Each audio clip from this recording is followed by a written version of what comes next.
Where is silver headed? Well, damn if I know. Y'all have a beautiful, wonderful, blessed Friday. No, I'm just joking. You know I'm joking. You know I'm going to ramble on more than that. Hello, everybody. Welcome to Sobriety and Silver.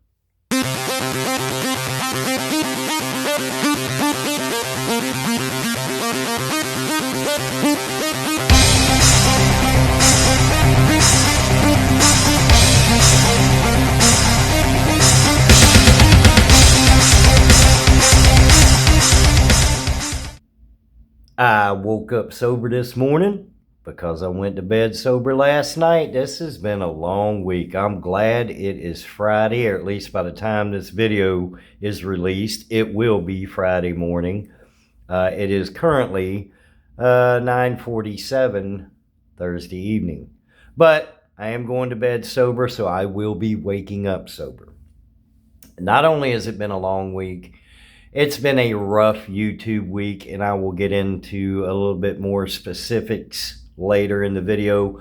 But right now, I want to talk about silver. And the reason I want to talk about silver is because it has dropped. And there's so much news, and I'm not talking about YouTube channels. I'm not talking about content creators. I'm talking about actual news articles like in Kitco and things like that, since I've started stacking silver, I've slowly started finding ways to broaden my knowledge of this wonderful metal, and what it's going to do and why it's important and all that good stuff. And to just keep it simple, one of the things about being in sobriety that you hear constantly is KISS. Keep it simple, stupid. So I find that I'm trying to read all these articles and understand what things are. I give you an example. I was reading an article before I recorded this video to just kind of prep a little bit. And it was given a price prediction, whether it be bearish or bullish, near term. Well, I didn't understand what that meant near term, so I had to look it up and research it. And basically, I asked my phone. When I say research, I ask my phone what near term means. And if you don't know what it means, near term just means anywhere within the next few days to the next couple of weeks. So if a price prediction, which is what it is, a prediction, if they say, or if the article says, hey, it's $36 to $38 near term, that means within the next couple days to couple weeks. So if you didn't know that, hopefully I taught you something, because I just learned that today. But as far as the keeping it simple, stupid mentality of stacking silver, this is how I want to break it down. From the mid-1980s to 2020, silver really had a hard time keeping up with inflation. But since 2020 to the current date, it has surpassed inflation. So keeping it simple, that's all I need to know. Right now, silver is outperforming inflation. So absolutely, I'm going to keep stacking, whether it's $33, $40, $38. When I first started stacking in July of last year, it was in the $29 range, somewhere around there. Because I remember, and I've stated this in other videos, that I paid, it was either $33 or $35. It may have been $33 for $1.40 of constitutional silver. So I paid, a pretty decent premium. If it was $28 and some change, paying $33 at that time. But hey, I was new. I didn't know any better. And it was at a coin shop. But at that time, I couldn't tell you whether constitutional silver was carrying high premiums or not. All I know is I bought an ounce of silver. I bought $1.40 and change. And on my way home, that 45-minute ride, I was looking at that change going, man, my wife's going to kill me.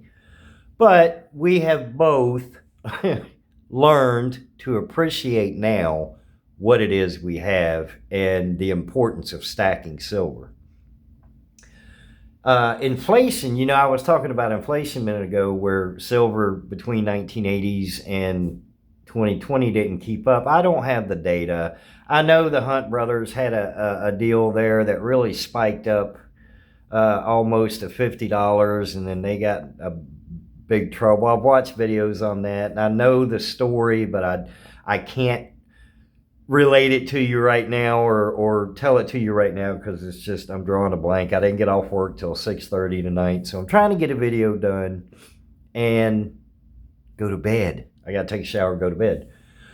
But as far as inflation, there's always videos trashing the dollar, and I am trying to do my best to give accurate information. At least I hope it's accurate. And if it's not accurate, please leave a comment saying, dude, you're a little off on that, or you're completely wrong on that.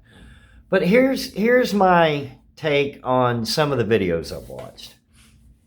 Now, obviously, I'm not going to name any names or anything, but, and it's not just one channel. I've seen many, many, many channels do this, but we'll use a hamburger, all right? In 1960s, a hamburger was 50 cents.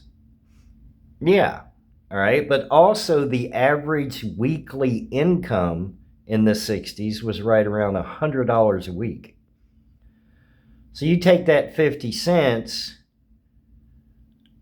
when you get $100 a week, that 50 cents is not such a big deal. I mean, it is, depending on, I guess, your mode of living or style of living, But since 1960s to now, right now, the average weekly income is $1,000 a week, or a little over $1,000 a week. So, 50 cents, $100, 0.5%. Hamburger right now is what? About $5. So, $5, $1,000. Is that 0.5%? And is my math right? So, I'm trying to wrap my head around and trying to understand these videos that say the dollar is absolutely dying. Yeah, there's inflation. Things are going up, but so is our weekly income. So now I can see if the price of something was 50 cents and then it went up to $5 and you're still only making $100 a week, then yeah, that's a hurt piece right there.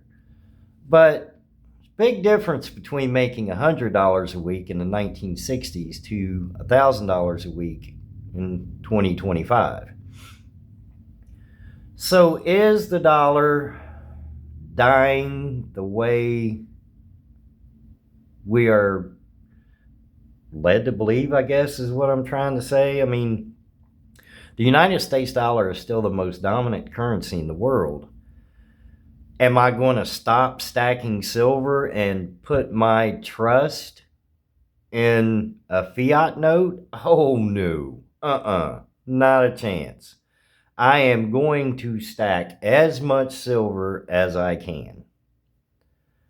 As quick as I can, without, going over budget. So if you are new to stacking silver or new in sobriety and you are rebuilding, set a little small budget and stick with it until your income increases and you start getting farther in sobriety and things start clearing out and clearing up and things start making more sense.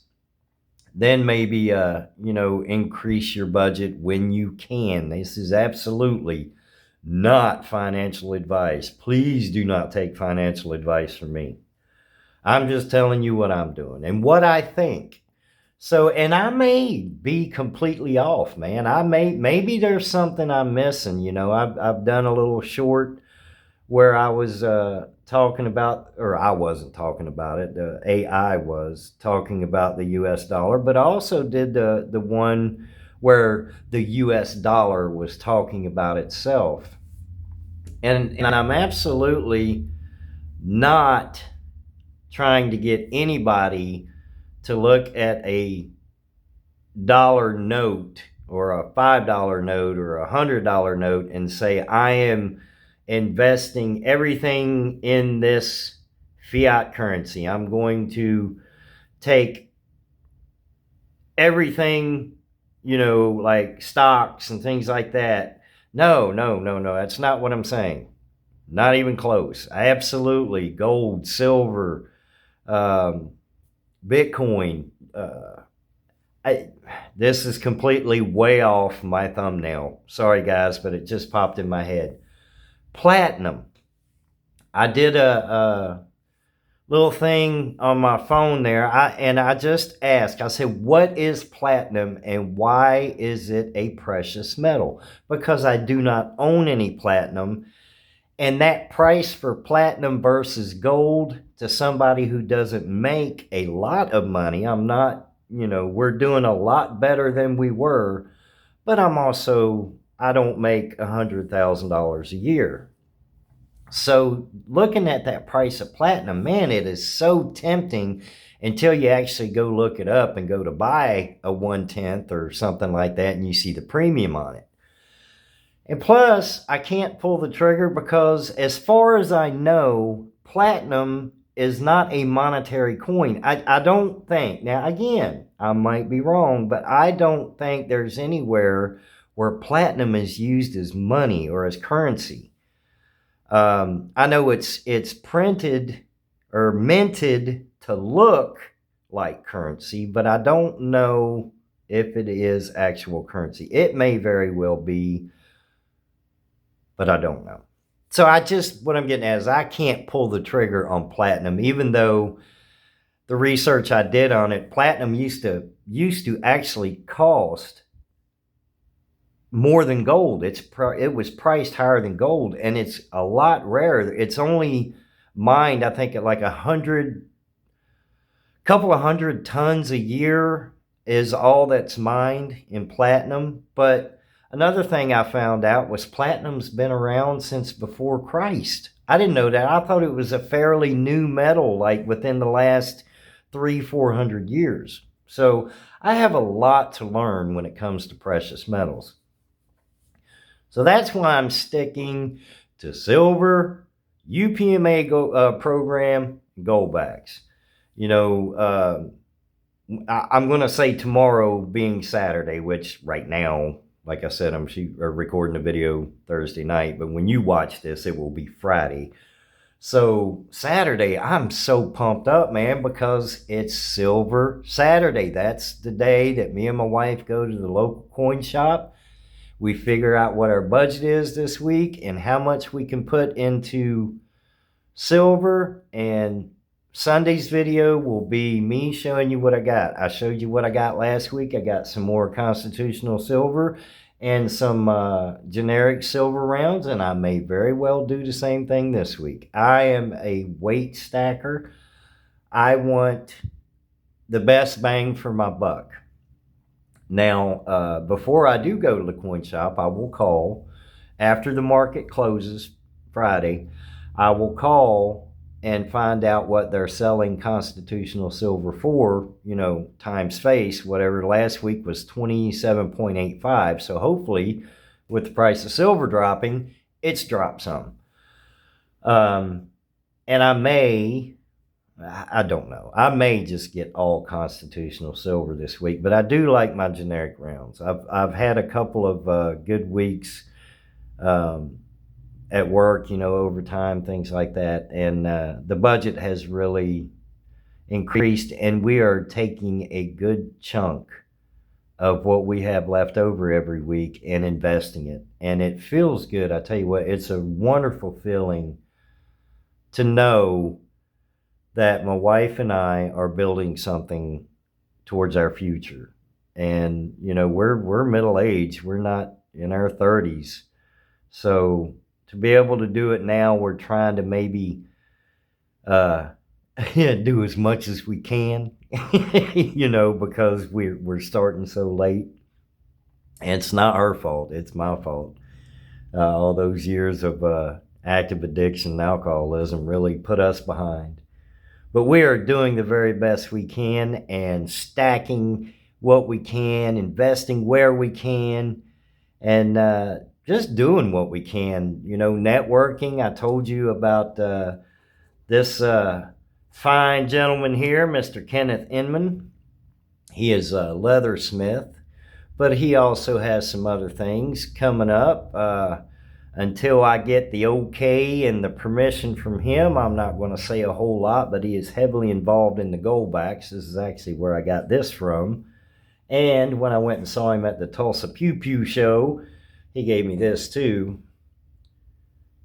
And I tell you what, if you have not looked at the UPMA program or learned about Goldbacks, I do encourage you to do that. With that being said, guys, I do what I can, and I try not to give a whole lot of information other than something that I've really looked into. But I have absolutely no problem with somebody saying, hey, dude, you are completely wrong. Because sometimes I probably am. With that being said, you guys have a beautiful, wonderful, blessed Friday. It's been a long week, guys. I never got into the YouTube. Bad week for YouTube. Well, I'll get into it real quick. All right. If you've stuck around this video this long, God bless you. It's almost 17 minutes. I've had a couple negative comments this week, and I just want to... I had somebody ask me how I show my hands in my video while using my phone. And I answered, I said, I have a tripod. Well, when you leave an original comment, or when you leave your first comment on YouTube, I get a notification. But if I answer you and then you click the answer back on what I already answered, I don't get notified. I don't know that. I don't know that you left another message unless I go in and look. Well, this person had asked me a couple more questions that I didn't see. Now, keep in mind, I work 45 to 47 hours a week. I have to go into work an hour early and sit there because my wife has to be to work. I missed the comment. I didn't see it. And the comment that I got was, this person expected more out of me and was, basically disappointed in me. Well, dude, I work. I got a life. I do not sit around on my phone all day answering comments. If you leave a comment and I see it, I will answer it. So this person unsubscribed and left, and that's fine. I don't want people on the channel that is not going to get anything out of it or be entertained, And then I had one person actually send me a message saying, go get you a fifth of vodka. It's calling your name. Now that is about as childish and immature and ridiculous. I mean, dude, you can go straight to hell. That's what I got to tell you on that one. Just go straight to hell, because I ain't got nothing for you and I don't want you on my channel. With that being said, it is things brightened up. I was thinking about maybe scaling back on YouTube, but I had a wonderful comment from a wonderful subscriber. And I even left a comment answering this person. I said, I had a rough YouTube week. I was thinking about scaling back some, but your comment really revived me, because the only thing that I really want to get out of this channel is to help somebody get clean and sober. If this channel were to fall apart, I would lose $20. I have made $22 since I've been monetized. This is not my main source of income. This is something I enjoy doing because I love talking about addiction. I love talking about, trying to help somebody get clean and sober, and show off stacking silver, man. I try to keep the finance part of it as minimal as possible, but that unfortunately is what gets the clicks and the views. So I have to do it if I want to grow the channel.